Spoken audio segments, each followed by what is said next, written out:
de adorarmos o nome do Senhor. Eu tenho plena certeza, sem sombra de dúvida alguma, de que Deus está nesse lugar, porque nós estamos aqui. Onde o povo de Deus está Aleluia, presente. Jesus. Que vai brilhando pouco a pouco, até se tornar dia perfeito. Nós estamos nesse caminho. Nós estamos chegando a esse caminho. Nós estamos cada dia mais nos aperfeiçoando, buscando a presença de Deus, e nós louvamos a Deus pela EBO, seja 26, seja 27. Quando Jesus, o segundo homem mais sábio, mais proeminente em entendimento, foi Salomão, filho de Davi, rei de Israel, porque ele recebeu essa sabedoria não folheando os pergaminhos, não examinando livros da cultura daquela época, mas ele foi livro de sapiência. Um exemplo, a maçonaria, ela usa como base doutrinária da maçonaria o livro de Salomão, porque Salomão foi um homem rico, próspero, sábio, e é isso que muitas pessoas estão buscando: riqueza, sabedoria, talvez para se autopromover, mas nós estamos buscando saber no sentido de pureza. Porém, no contexto do livro de Provérbios de Salomão, nós vamos ver que a palavra simplicidade, ela ganha um sentido bem diferente daquilo que nós automaticamente, quando ouvimos a palavra simplicidade, uma pessoa simples, ela não consegue distinguir entre uma coisa e outra. Ela não consegue ter discernimento do certo e do errado. De repente você encontra com o simples e ele está criança. Geralmente eles se dão em um ambiente onde a criança é levada, atraída por um brinquedo, é atraída por um doce, é atraída por alguma coisa, porque ela não tem essa perspicácia de maturidade espiritual do qual nós nos encontramos. Se você olhar para a tua vida e você perceber no seu comportamento, no seu jeito de ser, na sua vida congregacional, se você perceber... Fé em Deus e gratidão, fé em Deus e gratidão, obrigado meu Deus. Irmãos, aproveitando que os irmãos se encontram de pé, eu gostaria de fazer aqui a leitura do texto, depois nós nos assentamos, e eu gostaria de fazer aqui algumas considerações. Amém? Abra comigo a sua Bíblia em Provérbios, capítulo de número 9, e o versículo de número 9, que é o tema central, é o pilar, é a coluna central dessa 25ª Escola Bíblica de Obreiros, ou para obreiros, e que nós possamos nos deliciarmos com o banquete que Deus tem nos preparado. Provérbios, capítulo de número 9, versículo de número 9, todos podem aí encontrar, eu vou esperar que todos possam encontrar, para que nós possamos fazer uma leitura congregacional juntos, adorando o nome do Senhor, amém? Provérbios, capítulo de número 9, versículo de número 9, diz assim: dá instrução ao sábio, e ele se fará mais sábio, ensino justo, e ele crescerá em entendimento. Pode tomar o seu assento, por gentileza. Aleluia, Jesus. Fazer aqui as minhas considerações iniciais, aproveitando o tempo que temos aqui. Primeiramente, agradecer a Deus pela oportunidade que nos é franqueada de estarmos aqui neste lugar, neste logradouro, como o pastor Haroldo disse aqui, né, que é um lugar para várias atividades feitas, talvez atividades escolares, eu não sei qual é o intuito desse lugar, né, de fazer atividades, talvez atividades sociais da comunidade, da cidade, mas hoje e ontem e hoje, esse lugar é um lugar de adoração, onde nós nos reunimos aqui com o propósito de adorarmos o nome do Senhor. Eu tenho plena certeza, sem sombra de dúvida alguma, de que Deus está nesse lugar, porque nós estamos aqui. Onde o povo de Deus está Aleluia, presente. Jesus. Quero parabenizar Bendito é o teu nome, Jesus, nosso pastor presidente, pastor Haroldo Mitsuji Yamamoto, que tomou a iniciativa há 25 anos atrás de iniciar uma escola bíblica de obreiros. Eu tenho plena certeza que no início foi difícil, né, dificuldades. Eu acredito que não tinha talvez esse ajuntamento de pessoas, né, um passo de cada vez, e se passaram 25 anos e nós louvamos a Deus. Quero também externar minha gratidão ao pastor Sérgio Luiz da Cunha, que é o nosso pastor setorial do setor de número 1, todos os obreiros, irmãos, no nome de Jesus. Eu creio que Deus há de fazer coisas extraordinárias, e Deus tem separado essa EBO, Escola Bíblica de Obreiros, uma vez por ano, para nós estarmos aqui. Poderíamos estar em muito mais pessoas, mas eu acredito que é um processo que Deus está trabalhando no coração de cada um dos irmãos, para que nós possamos chegar à estatura da perfeição, chegarmos ao pleno conhecimento, e é isso que nós queremos. Nós estamos num processo graduativo, e a EBO, a Escola Bíblica de Obreiros, e aqui o pastor falando sobre, né, essa bodas de prata, 25 anos, E ontem eu fiz 25 anos de casamento. Ou seja, no ano de 2001, né? Nesse mesmo mês, ontem, dia 2 de maio, eu fiz 25 anos de casado. Então, nessa mesma data de ontem, eu estava me casando na prefeitura, lá na cidade de Shimizu. Eu havia me batizado no mesmo ano. Eu me batizei no ano 2001 e depois, antes eu me casei e passou alguns meses posteriores, depois de a gente ter casado, eu me batizei no ano de 2001. Ou seja, são 25 anos.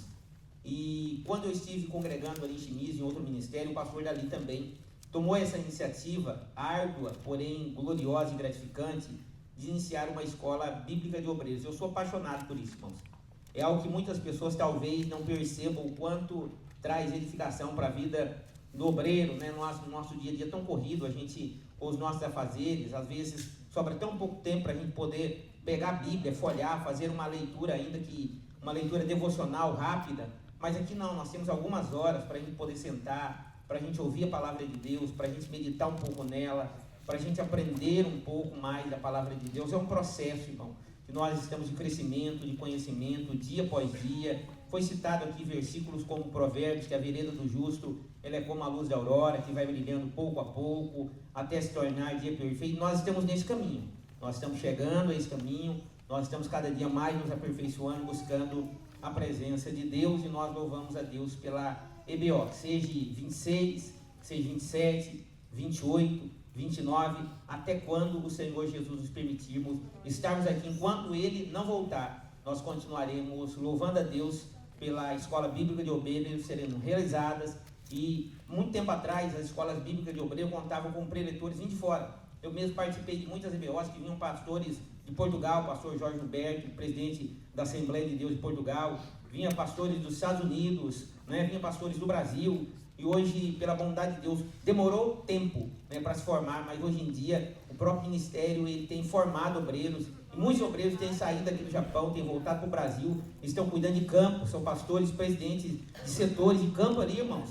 A JMA hoje tem pastores lá no Brasil que se formaram aqui, que hoje são pastores de setores lá, que assumiram presidência de campo. Tudo isso é pelo esforço, pela dedicação e pelo empenho. Não é algo que se planta hoje e se colhe hoje, nem que se colhe amanhã, mas é um processo graduativo, e nós louvamos a Deus pela iniciativa do pastor Haroldo, que tomou essa decisão, e com o apoio da igreja há de continuar para a glória do nome do Senhor Jesus.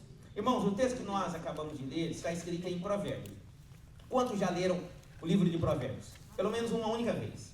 Aleluia, se você não leu, Jesus. você tem a oportunidade, porque você ainda está vivo, então você terá a oportunidade de ler Provérbios. A autoria, quem já leu, e até mesmo quem não leu, que frequenta os cultos, sabe que a autoria de Provérbios é Salomão, filho de Davi, um homem que foi considerado um dos homens mais sábios, exceto a pessoa de Jesus, que foi o homem mais sábio, mais extraordinário, mais magnífico que já existiu. Tirando Jesus, o segundo homem mais sábio, mais proeminente em entendimento, foi Salomão, filho de Davi, rei de Israel, porque ele recebeu essa sabedoria não folheando os pergaminhos, não examinando ali livros da cultura daquela época, mas ele foi para a oração, e Deus concedeu a ele sabedoria. Quando ele estava em um momento difícil da sua vida, ele foi para a oração, pediu a Deus sabedoria, e Deus concedeu sabedoria a Salomão, pelo fato de que ele não pediu na sua oração sabedoria para matar e vencer os seus adversários, nem mesmo para se autopromover, enriquecendo a si mesmo, mas ele pediu sabedoria para conseguir governar aquele povo. Ele era ainda um jovem que estava diante de um desafio muito grande, que era governar uma nação que vinha de uma segunda geração de rei. O primeiro rei foi Davi, o segundo rei foi Salomão, ou seja, não era uma nação que ainda estava acostumada a ser governada por reis. Eles vieram do período, né, que nós chamamos de período de anarquia. Depois veio o período dos juízes, depois veio Samuel, que fez a transição entre o período dos juízes, sendo ele sacerdote também, e também executando um papel quase de um rei. Mas depois o próprio Deus escolhera Davi, filho de Jessé, varão que fez segundo a vontade de Deus, para ser instituído o rei de Israel.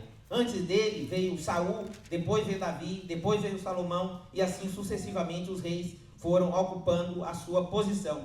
E Salomão, então, ele escreve, pela inspiração de Deus, ele escreve 3 escritos que estão dentro do canon, dentro das escrituras sagradas. A história conta que existem outros livros chamados livros apócrifos, ou escritos apócrifos, que foram escritos por Salomão também, que se dedicam a ele, que talvez seja de sua autoria, mas não se tem a certeza, por isso esses outros escritos que levam talvez como autoria Salomão, mas não estão dentro do canon sagrado. Dentro do canon está Provérbios, Cantares e Eclesiastes, todos eles escritos por Salomão, cada um no devido tempo de sua vida. E quando nós olhamos o livro de Salomão, quando nós observamos principalmente Provérbios, que ele está classificado como livro de sabedoria, livro de sapiência, um exemplo, a maçonaria, ela usa como base doutrinária da maçonaria o livro de Salomão, porque Salomão foi um homem rico, próspero, sábio, e é isso que muitas pessoas estão buscando, riqueza,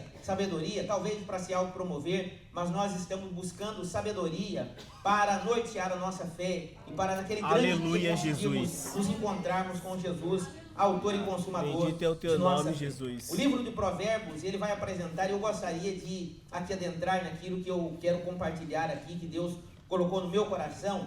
O livro de Provérbios, ele apresenta pelo menos 3 classes de pessoas, e sobre essas 3 classes de pessoas que eu gostaria de apresentar aqui, baseado no livro de Salomão. Nós vamos ficar muito mais aqui em Provérbios, e não vamos sair muito aqui em Provérbios, vamos ficar dentro desse livro e tratarmos sobre essas 3 pessoas que o livro de Provérbios ela aborda. O primeiro tipo de pessoa que Provérbios de Salomão ele relata é a pessoa simples. Repita comigo, simples. Simples. Repita mais uma vez, o simples. Simples. A segunda classe de pessoas que o livro de Provérbios ele apresenta é o tolo. Repita comigo, tolo. Tolo. E a terceira classe de pessoas que o livro de Provérbios ela apresenta é o sábio. Repita comigo, sábio. Sábio. Amém. Louvado seja o nome do Senhor. Quando nós olhamos para o contexto social dos dias de hoje, muitas vezes nós olhamos o que mal existe em sermos simples. Não existe talvez nenhum mal. Quando nós olhamos um exemplo para o Novo Testamento, Jesus, ele vai falar sobre a simplicidade. Ele vai dizer que nós devemos ter a simplicidade de uma criança, mas devemos ter a esperteza de uma serpente. Ali Jesus, ele está se referindo à simplicidade no sentido de pureza. Porém, no contexto do livro de Provérbios de Salomão, nós vamos ver que a palavra simplicidade, ela ganha um sentido bem diferente daquilo que nós automaticamente, quando ouvimos a palavra simplicidade, nós geralmente associamos a palavra simplicidade com humildade, com desprovimento, de maliciosidade. Nós sempre levamos por um bom sentido e por um bom caminho. Mas se nós examinarmos Provérbios, os capítulos que ele tem, nós vamos ver que aqui Salomão, ele apresenta o simples, não nesse sentido belo, mas ele apresenta um sentido um pouco mais pejorativo. Quando nós olhamos um exemplo, no livro de Provérbios, nós vamos ver simplicidade, no hebraico vem da palavra petit, que descreve alguém como, não como pureza do coração, mas sim como alguém ingênuo, inexperiente, facilmente manipulado. Ela se encontra em uma encruzilhada, ela se encontra em um dilema. Ele não é perverso, mas ele carece ser levado e conduzido à sabedoria.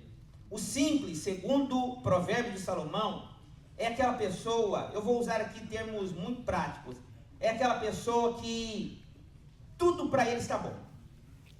É aquela pessoa que é levada por qualquer doutrina. É aquela pessoa que geralmente hoje ela está aqui na igreja, ela é assembleiana, ela é pentecostal, ela crê nos dons do Espírito Santo, ela crê no falar de línguas, ela crê no batismo, ela crê nos sinais, ela crê nas maravilhas, ela obedece às doutrinas, mas por qualquer motivo, ela achar alguma outra coisa que pareça ser mais atraente, mais bela, de repente, ela já deixa de ser assembleiana e ela passa a ser batista. Por quê? Porque ela é uma pessoa simples, ela não consegue distinguir entre uma coisa e outra. Ela não consegue ter discernimento do certo e do errado. De repente você encontra com o simples e ele está na igreja, ele está servindo a Deus, ele está adorando o nome do Senhor. De repente você encontra essa pessoa, passados anos, e de repente ela não está em mais uma igreja que prega sã doutrina. De repente ela está numa seita, e ela acha que aquilo é bom, ela acha que aquilo é atraente, mas de repente, passar mais algum tempo, ela não vai estar nem aqui, nem ali. De repente ela está em uma religião de matriz africana, de repente ela está em uma religião de matriz espírita, porque ele é simples, ele é ingênuo, no sentido de ser tão inocente, que ele não tem convicção nenhuma daquilo que ele quer. Nós sabemos que a Bíblia vai nos dizer no Evangelho de João, que nós nascemos de novo. João capítulo de número 3, Nicodemos vai ter com Jesus pela madrugada. E Nicodemos, nós sabemos que ele era um homem muito sábio, entendido. Porém, ele vai ter com Jesus, e Jesus diz para ele: olha, é necessário vos nascer de novo. É um processo. Quando nós aceitamos a Jesus como nosso suficiente Salvador de nossas vidas, temos os nossos pecados perdoados. E a figura de linguagem de João capítulo 3 fala que nós nascemos de novo. E como criança, nós precisamos reaprender, e nós precisamos aprender segundo a orientação do Espírito de Deus. Nós nascemos simples, nós não temos a capacidade de discernimento. É como uma criança. Uma criança é facilmente iludida. É muito fácil você pegar a amizade de uma criança.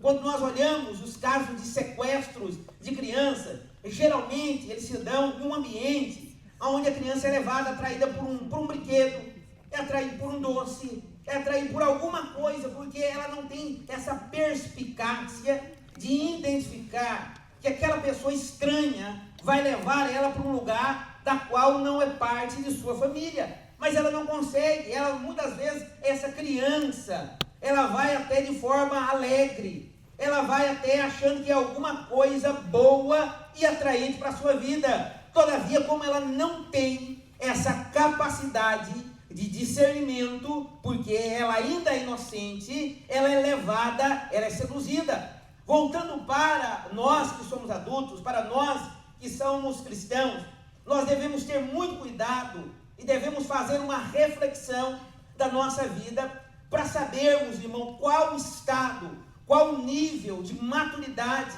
espiritual do qual nós nos encontramos. Se você olhar para a tua vida e você perceber no seu comportamento, no seu jeito de ser, na sua vida congregacional, se você perceber que você, por qualquer motivo, você está sendo seduzido, pare, tenha atenção, vá para a oração e peça para Deus sabedoria, porque Tiago, ele vai dizer na sua epístola universal, se alguém tem falta de sabedoria, peça a Deus e Ele lhe dará de maneira generosa e abundante. Todavia peça, porém, com fé, pois aquele que duvida é semelhante às ondas do mar, que são levadas de um lado para o outro. Ou seja, nós nascemos, mas nós precisamos crescer. Quando nós olhamos um exemplo para a carta aos Hebreus, eu vou citar aqui rapidamente, só para a gente poder ganhar tempo. Quando nós olhamos para Hebreus capítulo 4, 5 e 6, nós vamos ver um texto ali que muitas pessoas têm dificuldade de entender. A blasfêmia contra o Espírito Santo. Quem já ouviu falar? E você já ouviu falar a resposta? O que você acha? Se nós perguntássemos aqui, irmãos, quem acha o que é a blasfêmia com o Espírito Santo? Uns iam falar, pastor, é o fato de não aceitar Jesus, o fato é de rejeitar os dons espirituais. Nós íamos ter aqui, olha, uma série de informações, de perspectiva diferente acerca do que é a blasfêmia do Espírito Santo. Mas quando nós fazemos a chamada exegese, nós olhamos o contexto imediato de um texto para nós conseguirmos chegar à clareza daquilo que nós pretendemos. Quando nós olhamos para o texto de Hebreus, no capítulo 5, 4, 5 e 6, nós vamos ver ali se é o contexto do que fala sobre a blasfêmia com o Espírito Santo. E uma das coisas muito interessantes que nós olhamos ali é que aquela igreja, a qual foi escrita a carta aos Hebreus para os judeus convertidos nos primeiros 75 anos. Deus e gratidão, fé em Deus e gratidão.